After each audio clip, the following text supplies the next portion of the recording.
Dans un pays comme la France, avec plus de 3 millions de chômeurs, 5 millions si l'on prend en compte les personnes souhaitant travailler plus, il y a un énorme paradoxe à faire le constat suivant. La métallurgie a fait une étude, la métallurgie c'est 100 000 emplois par an dans les 10 années qui viennent. On a effectivement regardé sur l'ensemble des secteurs qui sont ceux de l'UIMM, le ferroviaire, l'aéronautique, l'automobile, etc., les évolutions futures des entreprises en termes de besoins, en termes de compétences. Réalisée par un cabinet extérieur à l'UIMM, cette étude tient compte de l'ensemble des paramètres qui déterminent les besoins salariés de l'industrie métallurgique. Et on est arrivé à cette conclusion que dans les années à venir, entre 80 000 et 120 000 salariés sont nécessaires par an. 100 000 salariés, c'est un chiffre modeste, puisqu'en réalité, on peut aller jusqu'à des 120 000, 130 000 salariés par an. Il y a aujourd'hui de l'activité, beaucoup d'activité.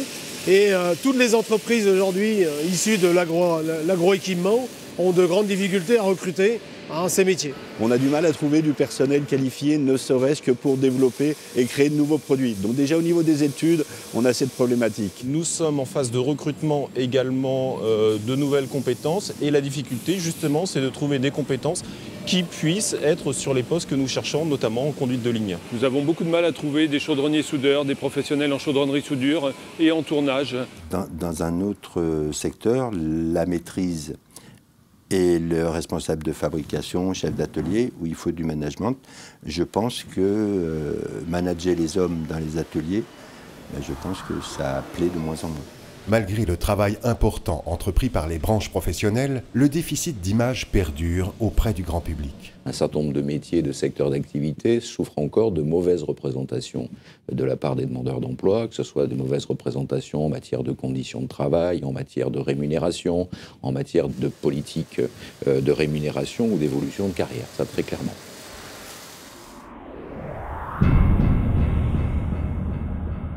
Regardons la télévision, regardons ce que nous voyons à la télévision et regardons dans quelle société nous vivons, regardons ce que culturellement fait l'environnement des jeunes aujourd'hui. Peu de choses sont liées à l'industrie, alors que tout est industriel. Je pense que l'industrie n'attire pas, n'est pas considérée comme effectivement un champ d'avenir, ce qui est évidemment tout à fait faux. Donc on est dans cette situation paradoxale où on n'arrive pas à drainer les talents vers l'industrie. Il y a un décalage de plus en plus fort entre la réalité de l'industrie et ses représentations, entre le désir d'orientation des jeunes et ses métiers. Et il est vrai que ce phénomène devient de plus en plus prégnant, car les jeunes sont attirés par tous ces nouveaux métiers sur les nouvelles technologies et sur le multimédia, alors que nos métiers traditionnels aujourd'hui produisent de l'emploi, et c'est bien tout le paradoxe de l'approche sociétale aujourd'hui. Nous-mêmes, entreprises, on essaye, en accueillant des stagiaires, en faisant visiter les usines, de redorer cette image. Donc effectivement, il y a un problème de communication et d'image en général de l'entreprise. Ce décalage est d'autant plus navrant que ces métiers évoluent en permanence. En fait, aujourd'hui, c'est des métiers qui ont complètement changé. Il suffit de voir un chaudronnier capable de faire de la géométrie descriptive et tracer des plans et de faire des viroles pour se rendre compte que l'image qu'on a dans la tête de ce qu'est des métiers de chaudronnier dans l'industrie n'est plus du tout la réalité. Face à ce déficit de personnel, qualifié ou non d'ailleurs, les entreprises réagissent pour faire face à leur engagement vis-à-vis de leurs clients. C'est bien souvent une question de vie ou de mort pour celle-ci. On ne refuse pas de commandes. En revanche, effectivement, on a parfois des délais plus longs que d'habitude. Donc on dit à notre client, au lieu d'être livré en 4, 6 semaines, 8 semaines, on va lui donner un délai de livraison qui va être à 10 semaines, 12 semaines. Si nous ne trouvons pas de personnel, eh bien c'est des délais qui se rallongent et des clients qui sont mécontents. Un entrepreneur se doit de ne pas refuser des commandes. C'est vraiment l'acte ultime, si on peut dire. C'est vraiment l'acte ultime. Les conséquences à long terme, ça pourrait être une perte de savoir-faire pour l'entreprise et une orientation des métiers manuels vers des pays hors de la France. Ce phénomène traditionnel des métiers en tension se corrèle désormais avec une problématique de pyramide des âges qui rend, entre guillemets, plus cruciale la nécessité de remplacer un certain nombre de salariés qualifiés qui vont dans les prochains mois et les prochaines années quitter les entreprises. Ça, c'est clair. Longueur, délai plus long, lenteur de livraison, mécontentement, refus de commande, tout cela peut avoir des conséquences graves pour l'industrie française. Donc on risque de paupériser considérablement la France et je pense que c'est pour ça que nous nous battons tous les jours à l'UIMM Vienne. C'est-à-dire qu'aujourd'hui, il faut une action très vigoureuse pour faire que ce pays se réindustrialise fortement. On a pu voir qu'on a des métiers très variés, des métiers de responsabilité, donc des métiers vraiment intéressants. Une problématique comme celle-là ne peut se traiter qu'en agissant sur tous les leviers sur lesquels on peut agir. Des actions sont mises en place en partenariat avec l'ensemble des acteurs, branches industrielles, Pôle emploi, organismes de formation, les entrepreneurs, pour faire connaître la réalité de ces métiers. Ils sont en situation d'exclusion et ils ont envie de s'insérer socialement, économiquement. Et ils sont, voilà, et donc on peut aller les chercher, à condition de monter tout ce qu'il faut pour les remettre à niveau, leur permettre de rentrer en formation qualifiante. Alors on utilise tous les moyens qui sont à notre disposition pour recruter. Alors on utilise l'apprentissage, on utilise les stages, on fait des préparations opérationnelles à l'emploi. Nous avons convoqué près d'une centaine de demandeurs d'emploi. Nous avons finalement réussi à constituer 2 groupes de stagiaires. Et j'y vois quelques éléments de réussite emblématiques. Le premier, c'est que, alors que traditionnellement ces métiers sont vécus plutôt comme masculins, sur la petite trentaine de stagiaires, nous avions 9 femmes. Étant à la recherche d'un emploi suite à un licenciement, j'ai fait 3 mois de formation et dans les 3 mois, j'ai découvert le métier qui m'intéresse beaucoup. Des démarches de ce type-là, où un secteur sait aller chercher, avec une formation adaptée et un tutorat sur les métiers dont les entreprises ont besoin, c'est vraiment une démarche intéressante. Maintenant, il faut toucher tous les publics, bien éloignés du public cible traditionnel.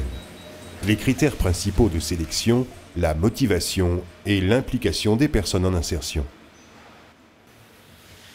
L'exigence de la formation initiale doit permettre aux apprenants de maîtriser ces métiers qui demandent par la suite une formation permanente. Pour arriver à faire quelque chose de bien et à utiliser une machine comme celle-ci qui commence à être complexe avec 7 axes pour le pliage, etc. Pour l'utiliser en quelques mois, on va commencer à l'utiliser. Pour en tirer la quintessence et faire même la programmation, puisqu'on peut programmer et dessiner directement sur le pupitre, c'est en nombre d'années. La réponse que nous souhaitons apporter, qui ne sera bien sûr pour nous qu'une réponse formation, la réponse c'est effectivement de mettre en place des centres de ressources capables d'accueillir tout public, que ce soit des adultes salariés d'entreprise, des jeunes en formation initiale ou des demandeurs d'emploi qui, indifféremment, pourront se former dans des structures en entrée-sortie permanente. En Poitou-Charentes, ces centres de ressources seront spécialisés dans le soudage, l'usinage, la maintenance industrielle et la conduite de ligne. L'UIMM a toujours eu, et là-dessus je crois qu'il est important de le dire, a toujours eu depuis des années, voire des dizaines d'années, la volonté de fournir des compétences industrielles à ces entreprises, à travers notamment ce qu'ils s'appellent maintenant les pôles de formation d'industrie technologique et ce qui s'appelait avant les CFAI et les AFPI. Ça c'est bon de le redire, je crois, parce que ça a toujours été une implication forte de l'UIMM sur le sujet. Le GIEC Industrie est un outil créé par des entreprises avec le support de l'UIMM au service des entreprises et piloté par des industriels.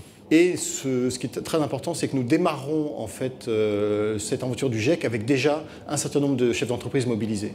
D'abord, c'est un groupement d'employeurs, ce qui veut dire que les employeurs se sont rassemblés volontairement pour travailler ensemble. Ils s'engagent solidairement. Il y a cette volonté de travailler en commun. Ça, c'est un atout très très précieux, je crois, pour le redressement industriel. Et donc, c'était important que la métallurgie investissent aussi dans ce type de dispositif. Je suis très intéressé par la structure et par le fait qu'on puisse effectivement avoir des relais pour nous aider dans la formation.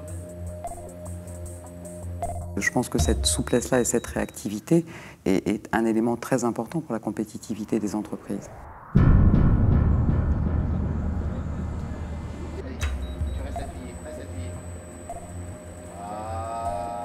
Les entreprises aujourd'hui, je pense, ne peuvent survivre que si elles sont liées, si elles travaillent ensemble. C'est véritablement l'objet du GIEC, d'avoir au sein du conseil d'administration des industriels de différents secteurs, de l'agronomie, de la plasturgie, de la métallurgie, qui vont travailler de concert sur des problématiques que tout le monde rencontre. L'industriel n'a pas la responsabilité d'employeur, peut tester la motivation, les compétences, les aptitudes, etc. Le jeune peut tester éventuellement différents métiers. C'est un moyen, effectivement, de mettre en adéquation les besoins des entreprises, la formation à dispenser et puis le reclassement de personnes en difficulté. Donc c'est vraiment là tout l'intérêt de ce groupement. Les formations organisées dans le cadre du GIEC Poitou-Charentes ne sont pas des formations au rabais. Ce que va proposer le GIEC, ce sont comme des parcours de formation qualifiants, extrêmement intéressants et extrêmement qualitatifs. Parce que finalement, il va aller tendre la main à nos concitoyens qui n'ont pas suffisamment de qualification. Vous allez retrouver un travail, un emploi durable, stable.